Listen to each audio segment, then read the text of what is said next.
4 और 16(4) fundamental rights में आता है, ये मूलभूत अधिकारों में आता है, बुनियादी हक में आता है।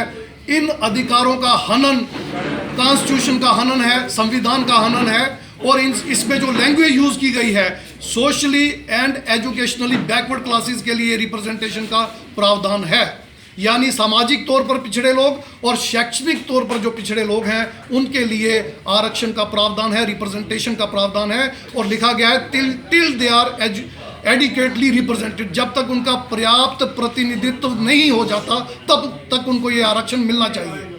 वहां पर आर्थिक आधार की बात नहीं की गई है, इकोनॉमिक बेस पे रिजर्वेशन का प्रोविजन नहीं किया गया है। सो साथियों, आज की इस प्रेस कॉन्फ्रेंस में हम ब्राह्मण प्रतिनिधि सभा, राजपूत सभा, महाजन सभा, अग्रवाल सभा और जैन सभा से ये पूछना चाहते हैं कि आपकी इन बिरादरियों का, आपकी इन सभाओं का आधार क्या है?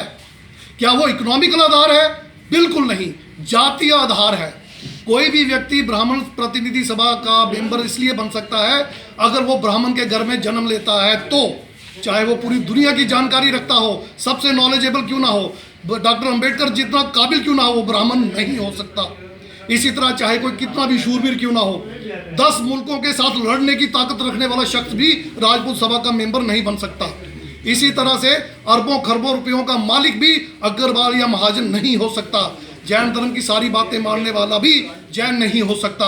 जब इनका खुद का आधार जातीय है, जब ये खुद कास्ट बेस्ड ऑर्गेनाइजेशन बना के एक सुप्रीमेसी SC ST OBC और माइनॉरिटी पे कायम रखने की कोशिश में लगे हुए हैं, तो मैं इनको चैलेंज करता हूं, अगर ये आर्थिक आधार पर आरक्षण चाहते हैं तो जातियों को खत्म करने के लिए हमारे साथ आए। जब जातियां खत्म हो जाएंगी हम भी आर्थिक आरक्षण की मांग करना शुरू कर देंगे।